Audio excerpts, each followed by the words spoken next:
todos. Siendo las 11:01, vamos a empezar con nuestro Zoom webinar.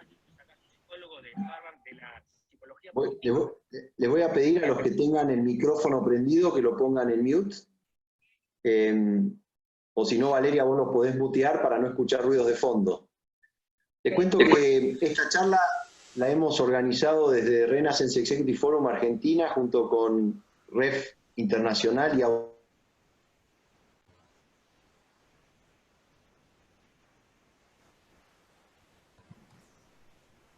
lo que hacemos nosotros, pero sobre todo que hoy podamos escuchar lo que nos puede contar Fernando. Nosotros somos una comunidad de líderes empresariales de diversos ámbitos que trabajamos con un mismo fin, que es lograr la evolución personal y profesional de cada uno de nuestros más de 1.500 miembros. Quiero agradecer también hoy a Lean-In, a la Fundación Infant y a IDEA por haberse sumado a esta invitación. Así que muchas gracias. Es un orgullo y un honor para mí, en el contexto actual, poder estar hoy con Fernando Pollack. Les cuento quién es Fernando. Fernando es médico pediatra, infectólogo, graduado con honores en la Facultad de Medicina de la Universidad de Buenos Aires en el año 90. Residente de pediatría en el Hospital Francés de Buenos Aires, y él continuó su formación en los Estados Unidos, donde fue residente de pediatría en el William Beaumont Hospital en Michigan, postdoctoral en la División de Infectología Pediátrica de la Universidad Johns Hopkins en Baltimore, Maryland. Actualmente es director científico de la Fundación Infant y profesor titular del Departamento de Pediatría de la Universidad Vanderbilt en Nashville, Tennessee, Estados Unidos. En 2002, Fernando creó la Fundación Infant, que es una organización sin fines de lucro dedicada a la investigación de virus respiratorios infantiles. Fernando recibió numerosos premios y ha escrito en prestigiosas revistas médicas. Hoy nos va a hablar sobre el coronavirus o COVID-19, pandemia que está en curso y nos está afectando a nivel global. Tenemos acá presentes hoy inscritos 200 y 115 ya en esta conferencia, que son invitados de distintos países y distintas ciudades de la región y del mundo. La modalidad de este webinar será la siguiente. Yo voy a arrancar haciéndole algunas preguntas a Fernando durante la primera parte. Y después ustedes van a poder hacer preguntas a través del chat que tiene esta herramienta. Por ahora les pido a todos de vuelta que apaguen sus micrófonos a fin de no generar ruidos de fondos. Y al final, cuando yo termino, empezamos a hacer las preguntas de todo el grupo que ustedes tengan, así Fernando las puede contestar. Buenos días, Fernando, ¿cómo estás? Hola, Alan, ¿cómo te va? Un gusto y un placer de vuelta tenerte acá con nosotros y gracias por este tiempo que es tan precioso. Te quería preguntar primero si nos puedes contar un poquito sobre qué diferencia hay entre esta pandemia y otras pandemias del pasado. Bueno, quizás lo más ilustrativo es que usemos las pandemias del siglo XX hasta ahora para no perdernos en cosas históricas que tienen por ahí poca relación en las características a las que estamos viviendo hoy. Cada una cantidad de años, y hace mucho tiempo que son virus los que causan estos problemas, antes eran bacterias porque no teníamos antibióticos, algún germen es capaz de trasladarse de un animal al ser humano. Los gérmenes tienen, en general, la posibilidad de vivir en ciertas especies, pero no en otras. Entonces, el perro tiene virus que son del perro, y el hombre tiene virus que son del hombre, y hay algunos gérmenes que cruzan especies y hay otros que no. El motivo por el que se pudo erradicar la viruela es porque la viruela solo podía vivir en el ser humano. Pero cuando hay un virus que tiene un reservorio animal, salvo que uno matase a todos los animales, además de vacunar a todos los humanos, o vacunase a todos los animales, es absolutamente imposible erradicar. Ese es el dilema en muchísimas enfermedades, que se pueden controlar, se pueden eliminar, pero no se pueden erradicar, como la viruela, que no existe más en la Tierra. Bueno, los virus son pequeñas entidades microscópicas que lo que están haciendo permanentemente es tratando de pasar de célula en célula, y así como lo hacen de célula en célula, también están tratando de pasar a otras especies. Esto es la naturaleza de un virus. Cambia un poquitito y prueba, y en general eso no tiene éxito. Cuando a mí me preguntan todo el tiempo, bueno, el año que viene va a haber otra pandemia y otra pandemia, lo que hay que pensar, eso yo me di cuenta una vez en Hopkins, yo fui profesora ya 15 años, charlando con una persona que hacía trabajo en China, y él me dice, bueno, Los mercados de animales salvajes, los mercados de comida en China, están todos los días llenos de gente, todo el tiempo, todo el año, hace un montón de tiempo, ¿no? Centenares, miles de años. De manera tal que esto está sucediendo todo el tiempo, el intento de pasar, y se ve que no es muy fácil, porque si fuera tan fácil, todo el tiempo viviríamos de pandemia en pandemia. De hecho, si fuera tan fácil, no existirían las pandemias.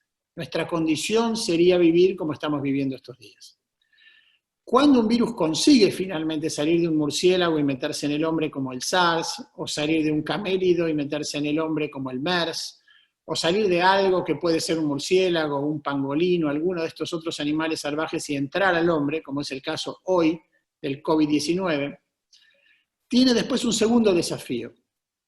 Y el segundo desafío es pasar de un hombre a otro hombre, que no es lo mismo que pasar de un murciélago a un hombre. Para pasar de una especie a otra, yo la analogía que usaría es pasar a través de una puerta entreabierta. Si uno está excedido de peso, no pasa.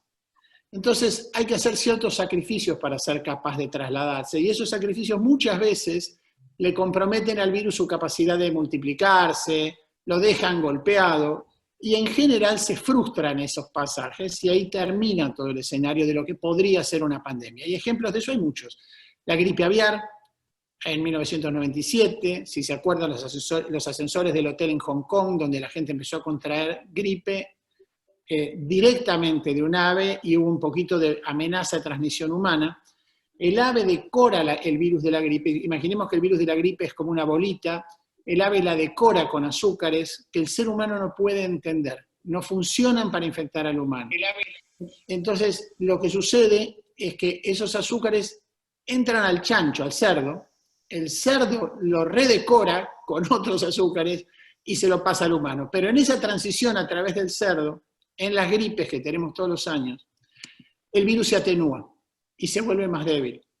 ¿Qué es lo que hace que nosotros tengamos una gripe común? Entonces el cerdo es el motivo por el que tenemos la gripe, pero también el motivo por el que no nos morimos todos de gripe. Cuando la gripe saltó del ave al humano directamente, lo que pasó fue que tuvimos una amenaza de un desastre, pero se frustró rápidamente. El SARS en 2003, misma situación, hubo una serie de clústeres de infección en Canadá, en el sudeste asiático, pero creo que fueron 3.000 personas en total. Y el MERS en el 2015, si no me equivoco, en Medio Oriente, que tiene mucho que ver con el éxito hoy de Corea en el control de esta pandemia. Después charlamos eso.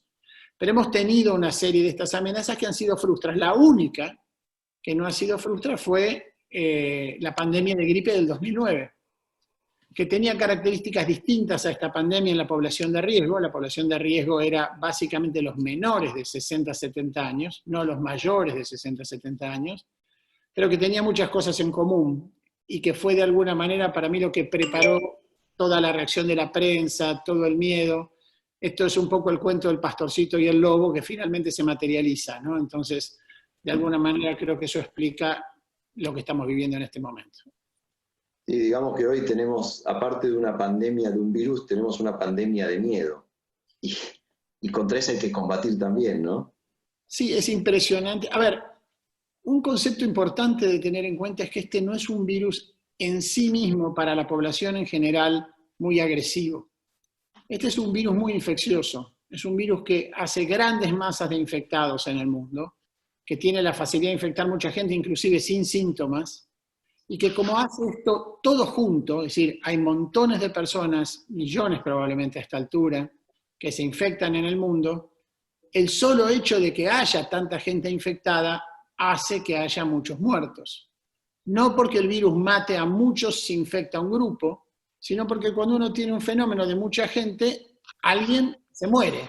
En el mundo se mueren 150.000 personas por año. Si nosotros tuviéramos prendida la radio del auto y todos los días nos avisaran cada vez que se muere una persona, no duraríamos 2 días sin estar con medicación antipsiquiátrica, ¿no? Psiquiátrica. Bueno, eso es medio lo que nos está pasando también. Obviamente es un problema serio, pero es un problema serio de números y es un problema serio para ciertas edades que donde hay que cuidarse. Todas las edades, hasta la gente mayor de 80 años, de 85 años, tienen más chances de sobrevivir que de morir si se contagian con esto. Eso hay que tenerlo presente. Está bien, es muy tranquilizante eso que nos decís, o sea, porque hay que poner cada cosa en su justa medida. Después entonces nos vas a contar un poquito de Corea y cómo están los distintos países controlando la pandemia. Pero vamos a algunos puntos por ahí un poco más específicos. ¿Cuáles son los síntomas, no? Porque se habla de tos, dolor de garganta, fiebre. Ahora también escuché gente que hablaban como de pérdida de olfato, sabores o visión. ¿Qué nos puedes contar vos sobre los síntomas, cómo los reconocemos y qué es lo que hacemos? Porque de vuelta, hablar con vos nos puede dar tranquilidad para poder pensar mejor y actuar mejor. Sí, esto es una gripe. Es una gripe como todas las gripes. Todas esas distinciones que se ensayan hoy realmente no ayudan. Es fiebre alta durante varios días, una tos persistente, dolor de garganta, es una gripe. Los médicos no pueden distinguir el germen que causa las enfermedades respiratorias virales jamás. Cuando se hacen los estudios de gripe, hay una categoría que es gripe pura, pero en los estudios más serios de gripe también hay una categoría que se llama enfermedad similar a la gripe. Influenza-like illness, ¿no? Porque no son distinguibles con las enfermedades parientes. Y nosotros en pediatría tenemos la misma situación con 5 o 6 virus a la vez. De manera tal que uno puede tener otra cosa y tener exactamente los mismos síntomas. Y lo que ha pasado, a mi juicio, es que un fenómeno bastante curioso, que es que el público y la prensa se han puesto a leer ciencia, y eso yo creo que causa mucha más angustia y desinformación que beneficio. Por ejemplo, ¿no? Cuando cualquiera de nosotros va al médico, y yo supongo que los empresarios tendrán más o menos de nuestra edad para adelante, entonces vamos al médico, y el médico pide análisis, por ahí pide 3 páginas de análisis. Y en el medio de los análisis, cuando nosotros recibimos los resultados, hay un valor, vamos a suponer el nivel de calcio, que está ligeramente elevado. Que al médico no le importa en lo más mínimo que esté ligeramente elevado, no lo afecta en lo más mínimo y ni le va a prestar atención. Pero uno, si no es médico y ve ese valor, hasta que el médico le dice, no te preocupes, agoniza sobre ese resultado.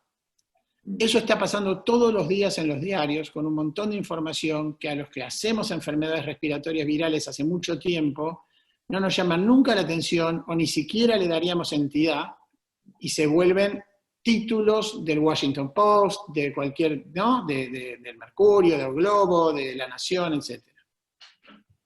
O sea que, dicho esto, no nos asustemos tan rápido con las noticias y tratemos de ir más a la fuente y no escuchar cualquier cosa que después nos haga actuar mal, desesperarnos, ponernos nerviosos y hacer cosas que no tenemos que hacer. Mira, me parece a mí que a pesar de que sobra con la pandemia, hay una necesidad imperativa de noticias hoy. Y a mí personalmente, que rara vez hablo con la prensa, me está pasando que tengo que administrar, tenemos 4 personas hablando con la prensa en la Fundación Infant, donde yo trabajo. Yo hablo muy poco ahora, y muy poco significa que hablo todos los días, ¿no? Porque es muy difícil de controlar, pero hay una necesidad de noticias nuevas. Entonces, por ejemplo, hace 2 días, la curva de mortalidad en Italia, es decir, la cantidad de muertos por día, bajó. Y al otro día volvió a bajar. Ayer hizo un pico un poquito para arriba, pero esto es normal, la biología no es lineal, hay oscilaciones, pero es una buena señal que empiece a bajar, y salvo que haya otro factor que estamos malinterpretando, estamos todos aprendiendo en este momento con esto sugiere que las cosas van a empezar a mejorar en Italia. Los indicadores sugieren que la cuarentena italiana funcionó y que las cosas deberían empezar a mejorar. Vamos a ver en los próximos días si hay que ser muy cauteloso, pero el faro para América Latina en ese sentido es Italia, y hay que mirar qué pasa. Ahora, dicho esto, hace 2 días, cuando yo vi que por segunda vez bajó la mortalidad en Italia, me puse muy contento porque dije, bueno, esto significa que una cuarentena a la italiana, que no fue una cuarentena organizada, funciona. Y hay una manera, por lo menos, de empezar a contener esto, porque va a haber que pasar a otros modos de aislamiento. No es imposible vivir encerrados en los países durante meses, eso está clarísimo, la pandemia económica se va a comer vivo a todo el mundo. Entonces, sin embargo, los diarios titularon, en vez de titular que había bajado por segundo día la incidencia de mortalidad, que había llegado a 5.000 el número de muertos. Entonces, una noticia que si uno la sabe leer es positiva dentro del espanto de esta situación, para Italia, porque Italia realmente concentra mucho del golpe de esta pandemia, se presenta como noticia absolutamente negativa. Y eso pasa todo el tiempo. Muy bueno esto que traes porque nos trae claridad. Vamos un poco en el... Si alguien puede apagar el micrófono. Vos decías que este virus es muy infeccioso. ¿Toda la población mundial se va a infectar? Hablaste en algún momento, te escuché, de una carrera de resistencia. ¿Cuánto dura esta carrera? ¿42 kilómetros? ¿150? ¿Cómo vamos con los tratamientos y las vacunas? Sí, hay varias carreras de resistencia, me parece a mí, y hablamos de eso. Obviamente está la carrera de resistencia de los sectores vulnerables de la sociedad, que en la Argentina hoy están en cuarentena, y el carpintero, el jardinero, toda la gente, las cuentapropistas, la carrera y todo lo que se signifique para el sistema económico en general, la carrera de resistencia en la cabeza de cada uno de nosotros. Yo me levanto todos los días y pienso cómo cambió mi propia vida en este tiempo, ¿no? Y la de todos, y esta sensación de miedo que está en el fondo de la cabeza de todo el mundo. Pero la verdad es que no se va a ir mañana.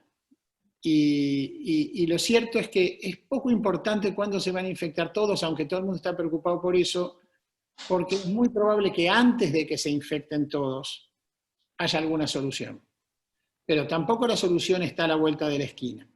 Hay varios estudios de antivirales. La idea es, bueno, si matamos el virus como si fuera con un antibiótico, pues solucionamos el tema en las personas graves.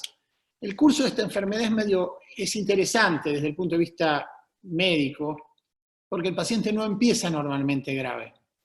Oscila y después se pone grave. Y eso sugiere que probablemente haya algo más que el virus cuando una persona se enferma muy gravemente. Porque los virus causan enfermedad bastante temprano y alrededor del 5.º día uno debería estar en este virus muy enfermo. ¿Esto qué quiere decir? Que un antiviral, es decir, una droga cuya estrategia es matar el virus, probablemente funcionaría si uno agarra a un paciente un poco menos enfermo, que está pasando las primeras fases de la enfermedad, pero ya en el momento en que hay una enfermedad muy desarrollada y el virus haya hecho, ¿no?, baño, cama, cocina en casa en uno, y sea muy tarde para usarla, que es un problema común. Para dar un ejemplo concreto, la gripe tiene una incubación de un día. Al día uno está enfermo. Entonces el Tamiflu, que estuvo tan en boga hace unos años, tiene una utilidad concreta porque uno se infectó hace 24 horas y lo que hace es que para ahí en seco todo este problema. La otra alternativa para prevenir esto son lo que se llaman los anticuerpos monoclonales. Los anticuerpos monoclonales son defensas envasadas, están muy, muy en boga hoy, son las drogas de diseño, las que se usan para las enfermedades oncológicas. La gente puede conocer a alguna persona que las recibe para enfermedades oncológicas o reumáticas. Estas drogas han avanzado muchísimo y lo que reemplazaron es la gamaglobulina, que recibíamos todos a veces de chicos cuando había una epidemia de hepatitis o en algunos casos había gamaglobulinas enriquecidas para sarampión. Es decir, son un montón de anticuerpos que están sintetizados en laboratorio, humanizados, para que el humano los vea como propios, porque si a un humano le da una defensa de otra especie, la reconoce como ajena y la mata, o puede tener una reacción, depende del tipo, ¿no? La verdad que es más complejo ese problema. Pero en cualquier caso, estas defensas han sido modificadas para durar 3 o 4 meses en el cuerpo. Si uno pudiera usar eso en las poblaciones de riesgo, darle una inyección y dejarlo con defensas por 4 meses, pues bueno, evidentemente eso se encargaría del problema. Probablemente no impediría que la gente se infecte con el virus, pero hay que diferenciar con mucho cuidado infección de enfermedad. Hay un pueblo italiano donde hicieron una cuarentena inmediata muy temprano. Cuando fueron a ver los casos, la mitad de la gente que estaba infectada no estaba enferma. Simplemente tenía el virus en la nariz. O sea que hay mucha gente que anda por la vida con el virus en la nariz sin saberlo, con eso queda protegida en la inmensísima mayoría de los casos, pero también es un vector de transmisión. Y ese es el desafío para el control de este virus, porque esa persona entra a transporte público y puede contagiar a otra ahí adentro sin saber siquiera que está enferma. O que esté enferma no, que esté infectada. Bueno, ese es el anticuerpo monoclonal, y eso hay que pensar que si funcionan estarían viniendo para fines de este año. Y las vacunas vienen después.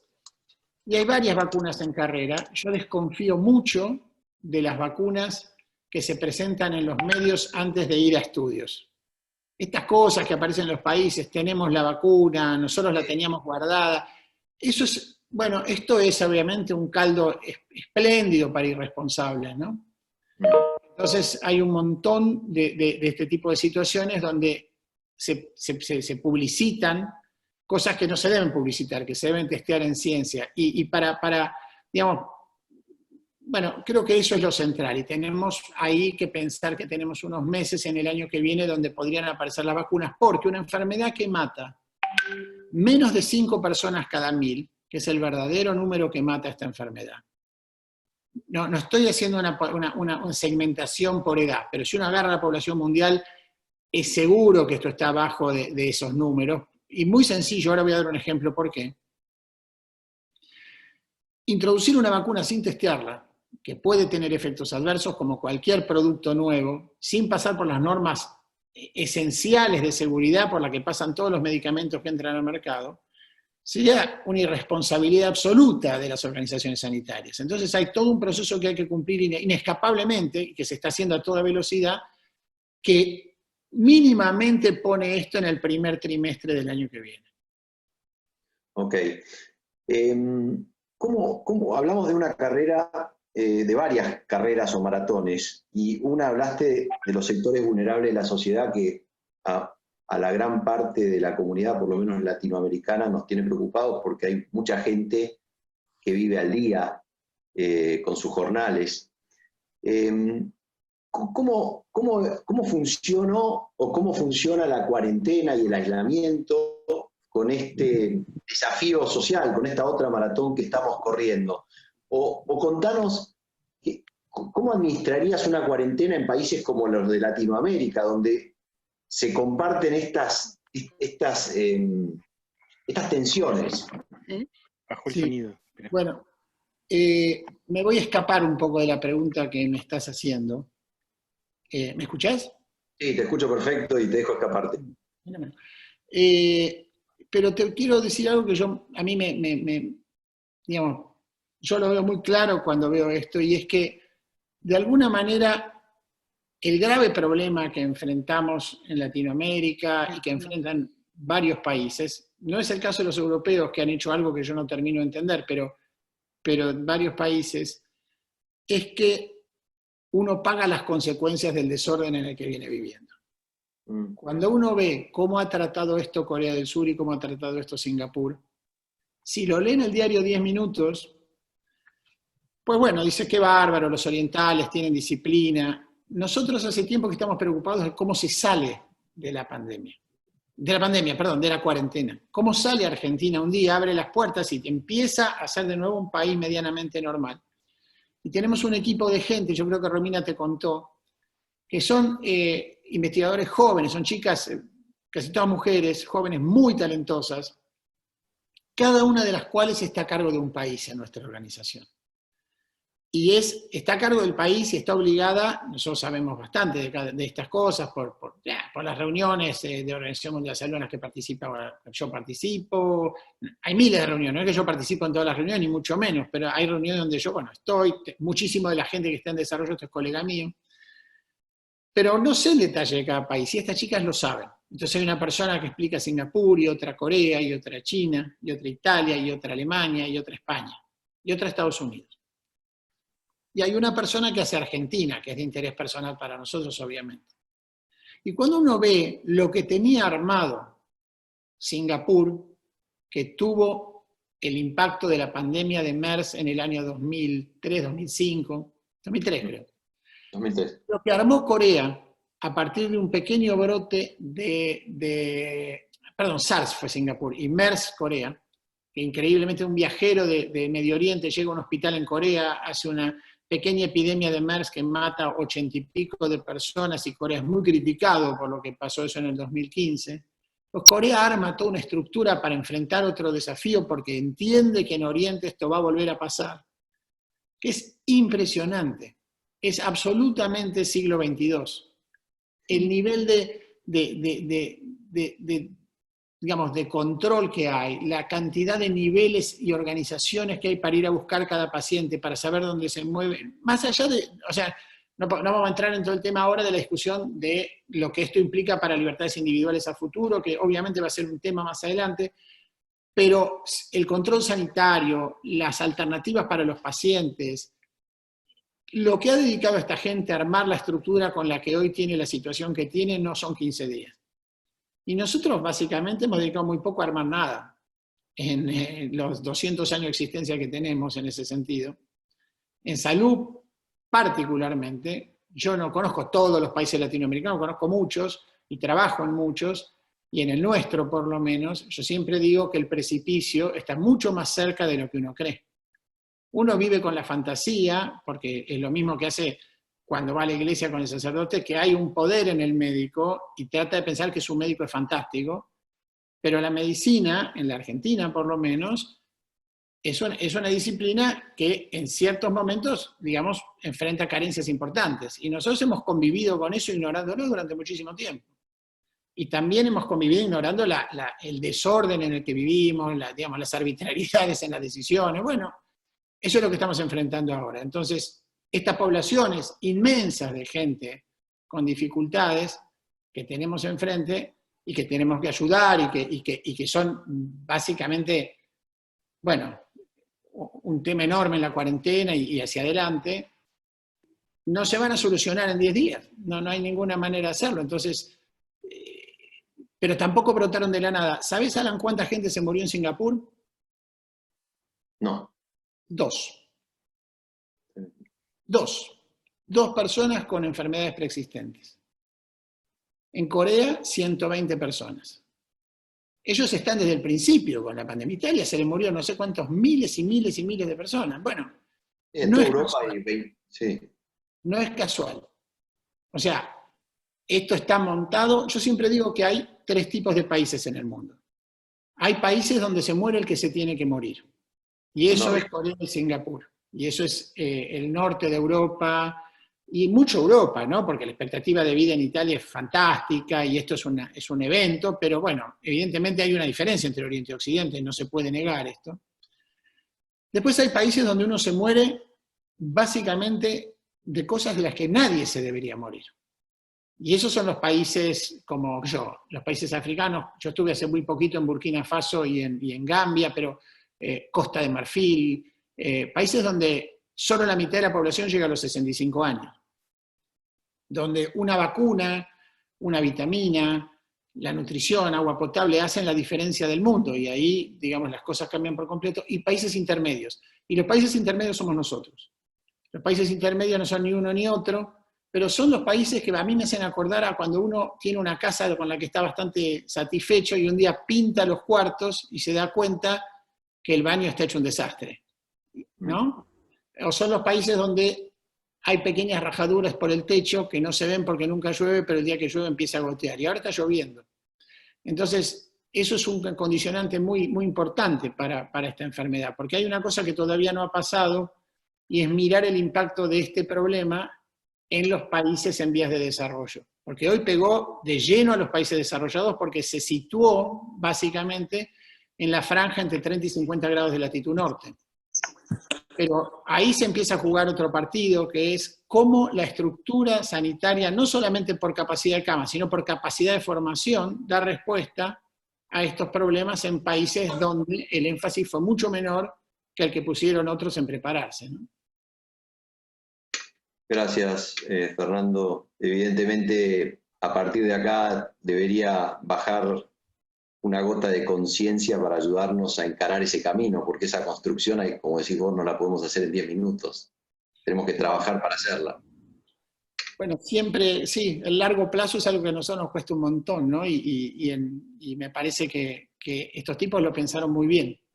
En Singapur básicamente tienen tienen otros recursos, obviamente, nosotros no estamos en la misma situación, pero los tipos tienen, por ejemplo, aplicaciones en el teléfono en los países de Oriente, que tienen un QR que identifica básicamente quién puede circular, quién no puede circular, permite identificar rápidamente a todos los contactos de la persona que aparece como infectada, le da guías directas en su casa de cómo comportarse en términos de si puede salir, si no puede salir, cuándo puede salir, lo inmoviliza yo creo que Singapur o Corea, no me acuerdo cuál, que lo inmoviliza. Por ejemplo, si uno tiene esta aplicación en el celular y uno la pone en la verdulería y sale rojo, pues no entra a la verdulería, no entra al transporte público, no entra a ningún lado.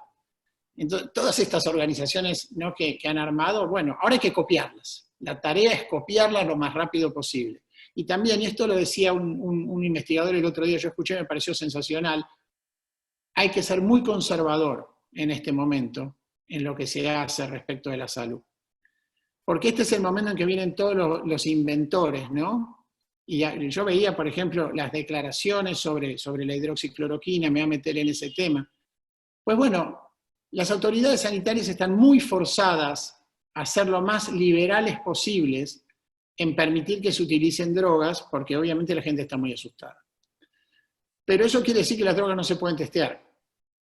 Entonces, si aparecía un grupo de presión, ¿no?, un par de personas, o sea, y saliera por los medios diciendo, hablo de autoridades, ¿no?, un médico importante pero que tiene algún problema de equilibrio en lo que declara, y empezar a decir que él sabe que la Coca-Cola tiene poderes para curar esto, y que él lo afirma, y lo levantan un par de medios, y se arma un poco de ruido, y un par de personas le creen que son influyentes y lo empiezan a diseminar, pues la FDA se vería obligada a recomendar el uso de Coca-Cola con cautela.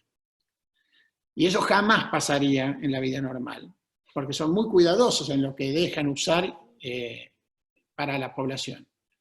Pero eso también lleva a pérdidas de tiempo, a uso de recursos innecesarios, y bueno, explica la necesidad de hacer estas cosas antes y con cuidado, ¿no? Aunque yo no digo que todos los países tengan que estar preparados permanentemente para pandemias, no es la función de los países hacer eso, ¿no? Ok. Estoy empezando a mirar algunas de las preguntas que me parece que hay un montón que se van. Hay una sobre el HCQ, que vos recién mencionaste, ¿no? La ¿cómo se llama? Cloroquina. Cloroquina. ¿Funciona? Acá pregunta, dice, ¿es una droga contra la malaria? ¿Cura el COVID? ¿Qué nos puedes contar vos del HCQ? Sí, estas son drogas para malaria que, combinadas con un antibiótico que se llama citromicina, funcionan bien en la prevención de malaria, aunque una de ellas tiene, en casos excepcionales, no en todos, efectos adversos en el corazón. Un investigador francés cuenta un relato de 26 pacientes a los que él le dio esta medicación y dice que 5 días después de haberle dado la medicación, la concentración viral bajó en esos pacientes, y que bajó más de lo que bajan las concentraciones virales en trabajos que él leyó sobre el tema. Esa es la construcción de esto. Ahora, yo no te quiero dar una opinión simplemente así, yo te diría lo que yo haría si yo recibo para revisar en una revista científica este trabajo del investigador francés. Lo cual no quiere decir que no pudiese servir, ¿verdad? Porque por ahí sirve el dulce de batata también. Pues puede servir las cosas. Eso no, hasta que se testea, no sé. Pero ¿cómo se testea esto y qué diría yo? Primero diría, para saber si una medicación sirve, hay que testearla contra lo que se está haciendo en ese momento. Es decir, vos dividís los pacientes a la mitad, y a la mitad le das la medicación nueva, y a la mitad le das lo que estás haciendo normalmente. Y ves si hay una diferencia entre los dos grupos, ¿no?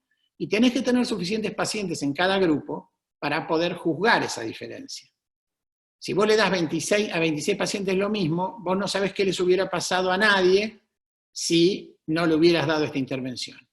Lo primero que se desprende de esa situación es que cuando uno hace una intervención de este tipo y tiene pocos pacientes, se le confunde de alguna manera el resultado, porque esta enfermedad mata menos de una persona cada 100.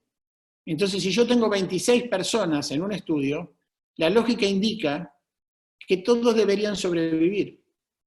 Digamos, hay una distribución de Poisson por la cual se me puede morir, en algunos casos 1 o 2, pero lo lógico sería que sobrevivan. Entonces va a haber 26 personas que sobrevivan, y esas 26 personas que sobrevivan, la conclusión de que sobrevivieron, aunque yo los hubiera dejado en el hospital y no les hubiera dado nada, lo más lógico es que sobrevivirían. Por lo tanto, esa parte de la conclusión no tiene valor alguno. En cuanto a la replicación viral, uno dice más virus, más problemas, cosa que en general es correcto como concepto, pero es mucho más al menos hasta cierto punto, un dogma que tenemos nosotros en virología, porque puede haber enfermedades que enfermen con menos virus, porque al bajar el virus sube el sistema inmune y hay una especie de reacción autoinmune que cause problemas, por ejemplo. O sea que es verdad la idea de más virus, más problemas, pero no es de sí mismo un absoluto. El virus, después de manifestar síntomas, que es alrededor de los 5 o 7 días de incubación, lo que sucede es que empieza a bajar. Naturalmente empieza a bajar. Entonces uno está sin síntomas por unos días, cuando el virus agarra suficiente fuerza, aparece con síntomas, puede tener un par de días en el que el virus sigue subiendo, pero después el virus cae. Entonces, que el virus esté más bajo 4 o 5 días después de que uno se presente con síntomas y sea internado, a mí no me sorprende en lo más mínimo. A mí me sorprendería mucho que el virus esté más alto y me haría pensar que estamos ante un germen que no obedece la regla normal de los virus que vemos, ¿no? Por lo tanto, esa conclusión tampoco me impresiona.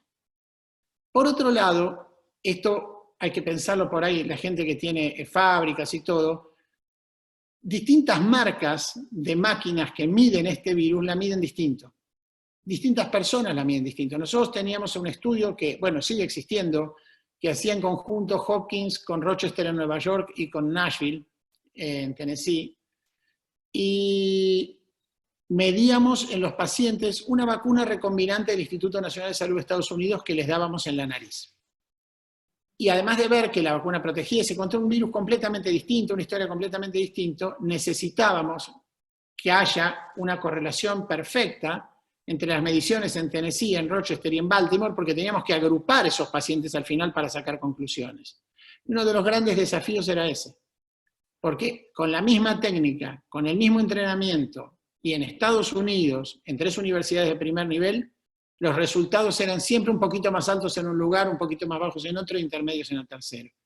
Y vaya a saber qué era eso, pero era enormemente difícil de hacer. Entonces, sacar conclusiones en una enfermedad que existe hace un mes, sobre lo que escribió una persona en otro país, con otro aparato, con otras técnicas, es un disparate. Bueno, esa es la típica confusión. Ahora, no esperes que la FDA venga y diga no lo usen, porque si mañana se prueba y funciona, la FDA queda contrapierna y en este momento no tiene espacio político para hacer ese comentario. Ok, hablando de eso, acá hay una pregunta que dice, ¿qué están haciendo hoy las sociedades médicas de infectología, virología a nivel mundial para ayudar a los medios a mejorar la comunicación? Y por otro lado, ¿qué medidas han sido recomendadas para los países más afectados? Bueno, a ver, las sociedades médicas, por lo menos las que yo participo, y muchas entidades internacionales están muy activas, enormemente activas. Porque esto también ha despertado un esfuerzo conjunto de la gente de compartir datos, de tener iniciativas. Uno normalmente cuando comparte datos con otro investigador es muy cuidadoso, porque nosotros vivimos de los datos como viven las empresas de las patentes, ¿no? Y también nosotros vivimos de los reactivos. Si nosotros tenemos un reactivo fantástico, la universidad en general tiene mucha dificultad en liberar el reactivo a otro lado, porque hay muchísima, digamos, dificultad, no tiene dificultad, hay que firmar acuerdos de qué se va a hacer con el reactivo, acuerdos de transferencia de tecnología, etcétera, etcétera.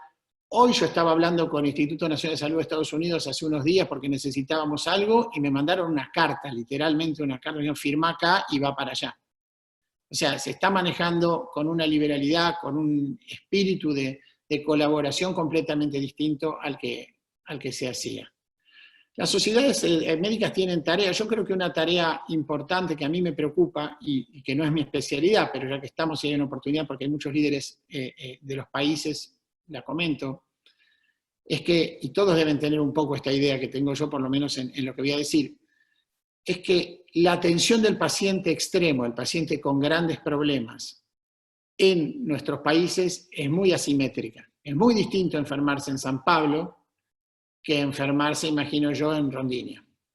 O es muy distinto, ¿no? Creo que el ejemplo es concreto, es muy distinto enfermarse en el centro de la capital federal de Buenos Aires que enfermarse en alguna provincia donde la capacidad de resolver estos problemas sea mucho menor. Olvidémonos del equipamiento, hablemos puramente del recurso humano para poder dar respuesta a casos que son muy difíciles. Se está muriendo gente en países con mucha más preparación que nosotros. Entonces yo creo que esto hay que darle algún tipo de iniciativa, algún tipo de estructura, para que la gente que se tiene que morir se va a morir, pero la gente que no se tiene que morir no se muera por impericia. Y la manera de que esto me parece que se pueda hacer tiene que ver más con la telemedicina, ¿no? Y con todos los recursos que hacen que hoy podemos estar charlando acá tan cómodamente. Y quizás una cosa que yo pensaba es que las sociedades de terapia intensiva deberían tener a sus líderes 1 o 2 horas por día en nuestros países contestando preguntas de los intensivistas del interior, resolviendo problemas reales de pacientes, no contestando preguntas teóricas, como hago yo, que no puedo atender a un paciente de terapia intensiva, no sabría por dónde empezar, sino contestando preguntas específicas. Tengo este problema con este paciente, bueno, nosotros hacemos esto. Y hacerlo en turnos, pero hacerlo a diario. Y es posible que una cosa así tenga un efecto interesante y favorable en la sobrevida global, porque acá se suman muchas cosas. El virus, la saturación del sistema de salud, pero también la calidad de atención médica que tengan los pacientes que necesiten atención más aguda, ¿no? Sí, esto que decías de la colaboración entre las sociedades médicas y las distintas asociaciones o fundaciones como la de ustedes, creo que se está dando también. Yo por lo menos estoy en contacto con líderes de distintos sectores y a nivel empresario, no sé, esta charla que se organizó en las últimas horas, varias organizaciones que se sumaron, y creo que eso es algo de las cosas buenas que esto nos puede llegar a dejar, esta pandemia tan difícil. Acá tengo un montón de preguntas, algunas más puntuales. ¿Las vaporizaciones ayudan? No está claro que ninguna de estos remedios caseros realmente ayuden respecto del virus. Yo vi me llegan a veces estas pequeñas historias que recomiendan matar el virus con vapor a 50 y pico de grados. La gente se va a quemar los pulmones con esas estrategias. Estos virus entran a las células, no están sentados en superficie. Las vaporizaciones, la verdad que yo no estoy tratando a los pacientes adultos y nadie quisiera que yo lo trate, yo soy pediatra, pero es cierto que en algunos casos por ahí alivian la tos, no lo tomen como un consejo en este porque no lo sé, pero ciertamente no hacen nada respecto de el virus y su progresión, eso no. Ok, sigo con las preguntas. Bueno, esto dice, ¿cómo y cuándo deberíamos en Argentina salir de la cuarentena? Es una pregunta compleja, pero danos la mirada, si querés, médica. Bueno, a mí lo que más me preocupa es cómo. Obviamente me preocupa cuándo, nos preocupa a todos, pero cuándo es una decisión que es cuando empieza. Bueno, voy a contestar las dos, porque la verdad que me equivoqué, es las dos. Bueno, la primera, ¿cuándo? Sí. Cuando la curva de daño en la Argentina empiece a girar hacia abajo. Es decir, no cuando se acabe el problema, pero cuando, y hay un motivo para esto, cuando veamos que empieza a aplacar. ¿Y cuándo va a aplacar? ¿Para qué se hace una cuarentena? Este virus incuba en una persona, es decir, está silencioso preparándose para causar enfermedad en las personas entre 5 y 14 días. Normalmente 5, pero llega hasta 14 días. Por lo menos eso es lo que dice hoy la literatura, vamos a aprender más con el tiempo. Por lo tanto, si una persona entra, vamos a suponer que yo dicto una cuarentena hoy para todos nosotros. Usemos el ejemplo de Argentina, que después creo que se puede replicar a otros países. Nosotros estamos en el 7º día de la cuarentena, creo, perfecto. O 6º, 7º. Perfecto. El día que el presidente dictó la cuarentena, no decidió que no iba a haber más una persona que sea presente a los hospitales con coronavirus. Lo que decidió es que la última persona que se iba a presentar, esto es figurativo, ¿verdad? Porque estamos en biología, y es relativo, vamos a ponerlo de esa manera. Pero, ¿qué es lo que decidió el presidente? Que ese era el último día en que alguien se iba a infectar en la calle por coronavirus, por lo tanto, 14 días más tarde, que es el periodo de incubación, iba a llegar el último paciente infectado al hospital. Eso es lo que hizo Italia el 11 de marzo, eso es lo que hizo España un poquito después, creo que España debe estar en el 9º día ahora, Y el propósito de eso es crear una distancia social que haga que el virus no se pueda transmitir entre personas y que en ese momento, que es el día que se cierra la puerta, sea el último día que juntamos pacientes. Pero como este virus, hablábamos, es muy infeccioso, hasta ese día un montón de personas sacó boleto para ir al hospital dentro de 10, 12, 14 días, porque todos los días anteriores se venían infectando, y cada día más, porque el virus se va duplicando en la cantidad de gente que infecta cada 3 a 5 días, 2 a 5 días, depende del país. Entonces, eso significa que la Argentina va a empeorar esta semana y la que viene, indefectiblemente, porque la gente que va a aparecer enferma en los hospitales ya se infectó antes de que se dictara la cuarentena. Y eso no hay nadie que lo pueda alterar. Y eso es lo que venía sucediendo en Italia hasta hace pocos días, ¿no? Entonces uno veía las noticias y todos los días subían los muertos y cada día más muertos. Primero los muertos, obviamente, si uno los suma se acumulan, pero cada día había más muertos relativos al día anterior, y la gente decía, bueno, es el fin del mundo. No, es el curso biológico de una enfermedad que incuba 14 días. Todos los días, si se duplica cada 2, vamos a ver una situación peor, o cada 3, en Italia estaba muy acelerada, iba rápido. Entonces, todos los días sucedía esta duplicación de muertes, y en ese contexto la gente se aterraba y decía, bueno, próximamente se acaba Italia. Lo que estaba pasando es que estaba llegando a ese pico donde tiene que empezar a bajar. Es la aplanación de la curva. Exactamente, pero más allá de la aplanación de la curva lo que está mirando es la suma de todos los casos. Si uno lo mira día por día, si uno hace simplemente un gráfico de barras, dice, el lunes se murieron 10, el martes 12, el miércoles 14, el jueves 21, bueno, hay un momento en que eso empieza a pegar la vuelta. Si usted mira, se ve muy claramente si usted mira la curva de Corea del Sur. Ese momento en el que pega la vuelta quiere decir que uno tomó un control de la población. Entonces esta cuarentena tiene, además de los múltiples inconvenientes que tiene, 2 beneficios concretos. Uno, para la presión sobre los hospitales a lo que ya compró, lo que compró, y tiene tiempo de pensar. Entonces, ahí están las 2 decisiones esenciales para cuándo. Cuando baja la presión, porque uno dice, bueno, no estoy en el periodo creciente y me voy a comprar problemas arriba de esto.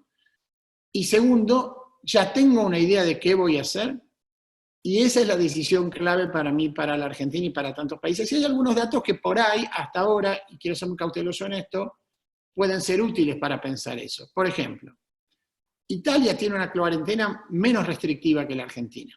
Yo tengo muchos amigos trabajando en el sistema de salud en Italia, y más allá del sistema de salud, y conozco gente que estaba yendo a trabajar hace muy pocos días. O sea, a pesar de todo, Italia tiene una cuarentena que ha sido menos restrictiva que la que estamos viviendo nosotros aquí, por lo menos en el contexto de lo que se intenta, y en Capital Federal, donde está funcionando realmente muy bien en ese sentido.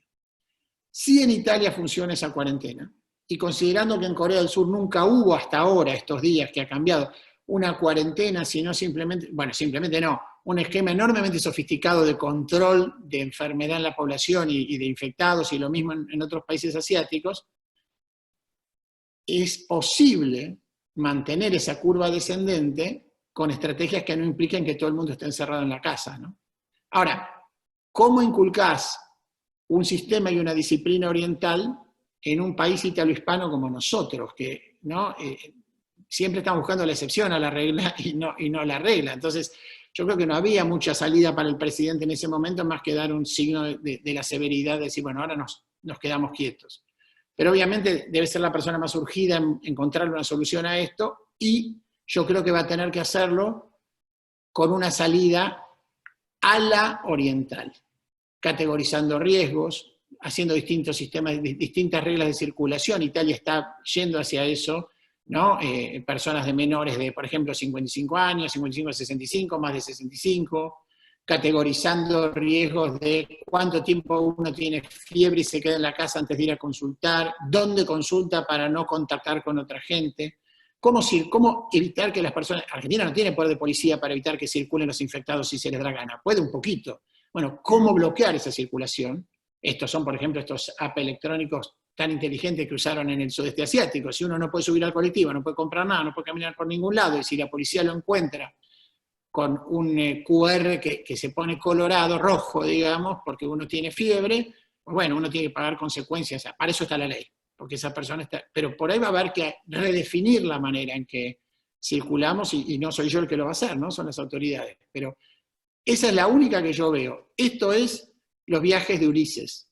Y todavía no aparecieron las sirenas, que es cuando esto se empiece a mejorar, ni nos cruzamos con el cíclope. Pero tenemos que sostener de alguna manera una estrategia sabiendo que no vamos a...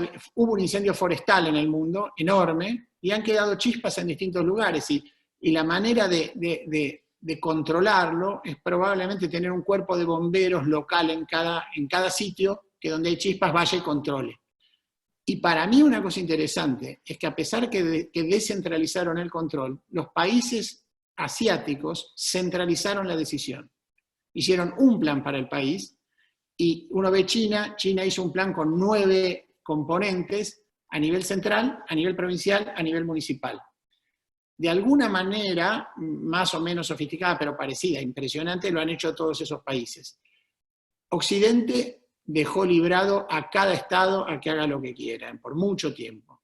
Uno ve Estados Unidos, que tiene un comportamiento rarísimo, ¿no? Y de repente hay estados donde está yendo todo el mundo a trabajar, hay estados que están totalmente cerrados. Sí, el comportamiento de desorganización federal genera mucho problema. Uno puede cerrar las fronteras extranjeras, pero si tiene lleno de infectados el estado de Washington, el estado de Oregon, no le va a cerrar la frontera a Washington, y aunque estén en cuarentena, cuando entren los de Washington, bueno, este es el clásico problema de las epidemias en el África Central. Un país hace una campaña de vacunación enorme, el país de al lado entra en guerra civil, hay un desplazamiento poblacional y se acabó la campaña de vacunación. Vos necesitas una cantidad de gente protegida o guardada para que el virus no circule. Cuando hay suficientes clientes, el virus no se puede detener. Entonces, sigamos con esta campaña de quedarnos en casa y de respetar la cuarentena lo más que podamos, ¿no? O sea, a rajatabla.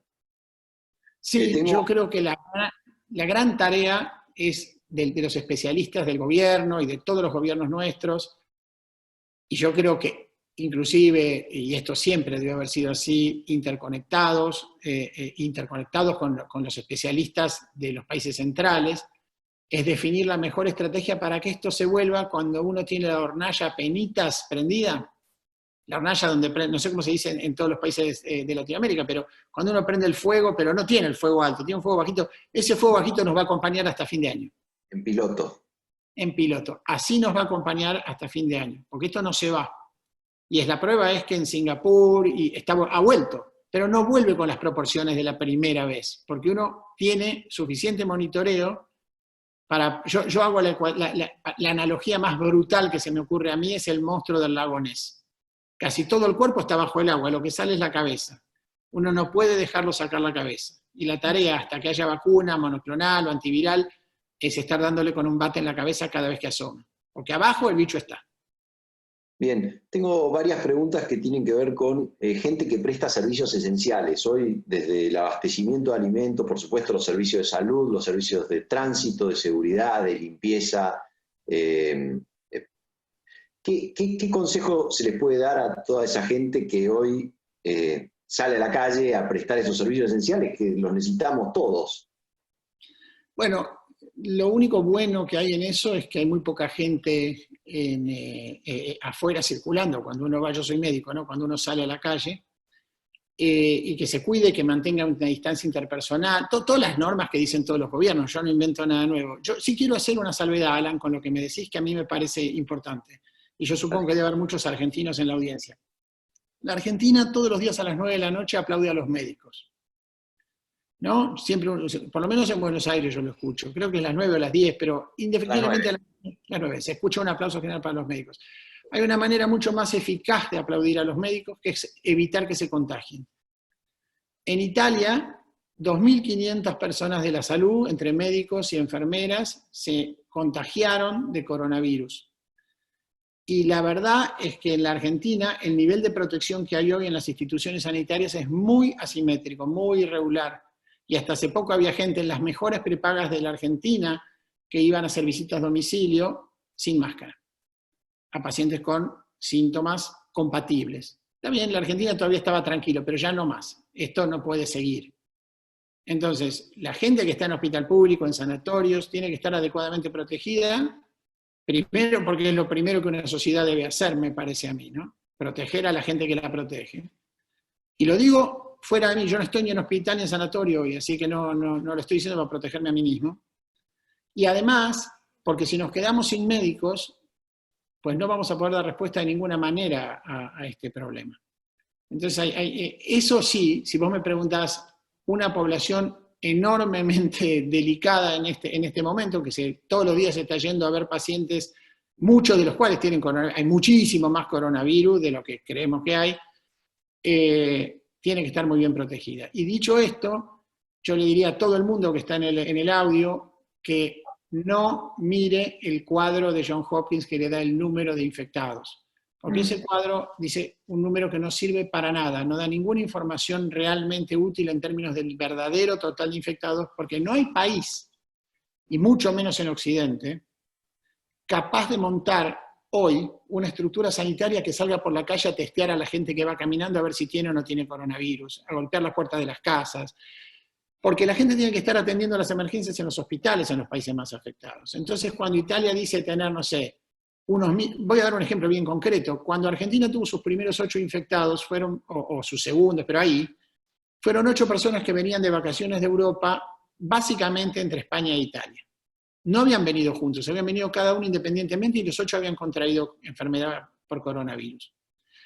En ese momento Italia decía tener 3.000 infectados y España decía tener 250 infectados.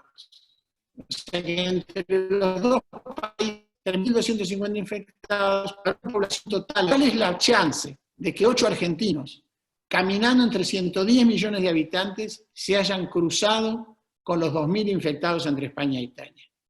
Evidentemente, infección hay un montón. Y cuando están reportando, eso es cualquier cosa y asusta, porque uno dice, uy, hay 2.000, se murieron 1.500, 75% de chance de morirme. Eso es porque los 2.000 no ajustan a nada. Si uno quiere tener una idea de cómo van las cosas, lo más cercano a un número es mirar la mortalidad. La mortalidad, si uno la multiplica por 500, por 1.000, no estamos enteramente seguros, da una idea de cuántos infectados tiene el país. Sobre todo cuando los números son un poquito más grandes y hay menos variedad, porque si es 1, bueno, se salvó 1 y uno se equivoca en el número, pero cuando estamos en decenas, en centenas, ya es mucho más claro. Pero esa es una buena manera de seguir la pandemia. Está buenísimo, Fer. Muchas gracias por contestar estas preguntas. Tengo 50 preguntas más, algunas ya se han contestado durante la charla. No nos va a alcanzar el tiempo. Por ahí podemos hacer en algún momento otra charla para seguir contestando preguntas y dándonos tu mirada que tiene de alguna manera todo tu recorrido, el recorrido de la Fundación, y es veraz. A veces nos confundimos con todo lo que leemos, con todo lo que escuchamos, nos asustamos, y eso no está bueno. Te hago una pregunta para terminar. ¿Qué podemos hacer los líderes empresarios según tu mirada? Acá hay una comunidad de líderes empresarios y también de otros sectores, o los líderes en general. ¿Cuál sería tu mirada de lo que podemos hacer? Y si hay algo que podemos hacer por la Fundación Infant también, que nos lo cuentes. Sí, hoy la verdad que digamos, la urgencia está fuera de la Fundación, ¿no? Y me parece que lo que se puede hacer en los países individualmente es ver cuáles son las necesidades de los hospitales regionales donde están las distintas personas que están escuchando el audio. Hace falta material de protección en muchos de los países latinoamericanos. Material, me refiero a máscaras, a mascarillas, ¿no? A guantes, a todos los elementos protectores. Yo sé perfectamente que en la Argentina muchos médicos se lo están comprando de su bolsillo. Ahora China empieza a aparecer de nuevo, porque en China quizás el mejor lugar para ir hoy, si uno se quiere ir de viaje, es Wuhan, ¿no? Pues si fue Xi Jinping, yo supongo que debe estar bastante bien la cosa a esta altura. Entonces, bueno, por ahí va a volver a haber supplies para estas cosas, respiradores, contribuir para armar la estructura en este momento. Eso es lo primero que se me ocurre. Lo segundo que se me ocurre es llevar algunas de estas discusiones a amigos médicos. A mí me pasa esto que me preguntás y muchas veces me despierta ideas a mí o me vienen con buenas ideas, como es esta idea, por ejemplo, de ver qué va a hacer la comunidad. La comunidad médica muchas veces no piensa. Eso hacen muy bien los americanos. Los americanos tienen una idea comunitaria en la práctica médica fantástica y tienen esta capacidad de decir, bueno, la sociedad de pediatría nuclea y sabe que hay un problema y genera normas y eso ordena mucho. Entonces, por ejemplo, las sociedades de terapia intensiva podrían ser muy útiles, me parece a mí, en ese sentido, en nuestros países. Entonces, estoy seguro que muchísima gente tiene contacto con personas que están en el mundo de terapia intensiva y pueden sugerirles estas cosas. Pero yo creo que yo no tengo una recomendación específica, pero me parece que en este momento apoyar a las instituciones de salud que están alrededor y nada, transitar. Lo otro hay que preguntárselo a los gobiernos que saben mucho mejor que yo. Y lo otro que sí, esto lo digo ahora porque bueno, acordarse para qué sirve la ciencia, ¿no? Que en nuestros países siempre está en discusión para qué sirve la ciencia. Bueno, acá está cabal para qué sirve la ciencia, para qué sirve el planeamiento en salud, para qué sirve tener una estructura sanitaria en serio. Uno ve inclusive en muchos países y ve liderazgos muy erráticos, no hablo de América Latina, pero liderazgos muy erráticos, muy complicados, que van para acá, que van para allá, y eso lo pagamos estos días. Entonces, siempre yo me enfrento a esa situación, ¿no? Ciencia siempre está en la tercera fila o en la quinta fila de necesidades, y es cierto que hay otras más urgentes, pero en lo inmediato eso que hicieron le va mejor. Bueno, Fernando, son las 12, quiero respetar tu horario, todas tus charlas, le quiero agradecer de vuelta a todos los participantes, tuvimos más de 180 personas de distintos países de la región, a Executive Forum, a Linin, y especialmente a todo el equipo tuyo de la Fundación Infant, Romina, Ceci, la verdad que hablamos un montón, hicimos esto posible, y nada, súper agradecido, espero que esto que estamos viviendo en el mundo nos sirva para unirnos desde otro lugar y para planificar en forma diferente, para valorar las cosas de manera diferente. Creo que nos está haciendo recapacitar un montón sobre lo que tenemos, lo que no tenemos, lo material, lo no material, los vínculos, la capacidad de dar, el servicio. Creo que hay muchas cosas buenas que pueden emerger de todo este recorrido, que no va a ser fácil, y estoy seguro que lo vamos a poder superar todos juntos. De nuevo, Fernando, muchísimas gracias por este tiempo. Gracias a todos los que participaron de la charla. Gracias por todas las preguntas. En la próxima charla con Fernando seguiremos contestando preguntas. Fernando, que tengas un buen día, y muchísimas gracias a todos por estar hoy acá con nosotros en esta charla. Gracias a vos, Alan. Gracias, Fer. Gracias a todos. Gracias, Gracias, Alan. Buenísimo. Un abrazo. Gracias, Andrés, querido. Saludos a los amigos de Colombia. Claro, chao. Muy bueno. Chao. Muchas gracias, Alan. Gracias. Muchas gracias. Muchas gracias. Muchas gracias a todos. Muy interesante. Nos vemos, Alan. Saludos. Gracias, Alan. Gracias desde Italia, Roma. Gracias, Roma. Chao. Gracias. Gracias desde Buenos Aires también. Gracias. Chao, gracias. Gracias, Ecuador. Pueden mandar la charla de Bolivia. Bolivia, qué lindo. Gracias, Alan. Muy buena la charla. De nada. Gracias. Besos. Gracias. Gracias desde Ecuador. Gracias. Gracias desde Montevideo, Uruguay. Gracias. Qué bueno. ¿Qué pasó, mi querido Gracias, Manolo? Alan. Abrazo. También muy bien, gracias, señor. Qué bueno. Lalo, gracias. Muchas gracias, Alan. Abrazo. Muchas gracias, Jorge. Buenísima la charla. ¿Cómo va tu soledad? Beso grande. Chao, Muy, Juana. muy claro y muy simple. La verdad que un fenómeno. Maravilla, ¿no? Gracias, Bueno, Alan. Me alegro que hayan sacado valor de esto. Gracias. Los pelos. Un abrazo grande, Alan. Muy bueno todo, muy bueno. Te felicito. Bueno, gracias, Mati. Nos vemos. Un abrazo grande. Nos vemos, Chao, chao. Gracias, Alan. Un abrazo. Gracias, Guillote. Cuídate del otro lado del charco. Sí, estamos acá. Uy, nos vemos. Abrazo. Chau. Gracias por todo. Abrazo grande. Gracias. ¿Pueden mandar la charla grabada? Bueno, ahora voy a ver si Si la No, grabó muchas muy- gracias. Gracias a ustedes.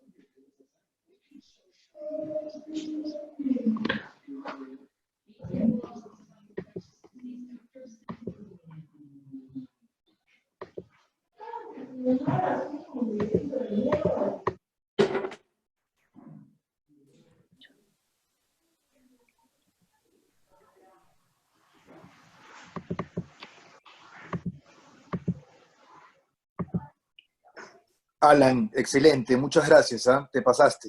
Querido Julito, gracias. Gracias por estar, ¿eh? No, encantado, un éxito, la verdad. Me sumo a todas las palabras anteriores. Te mando un fuertísimo abrazo. Gracias por la confianza. A ti, un abrazo. Gracias por los aportes. Un abrazo grande.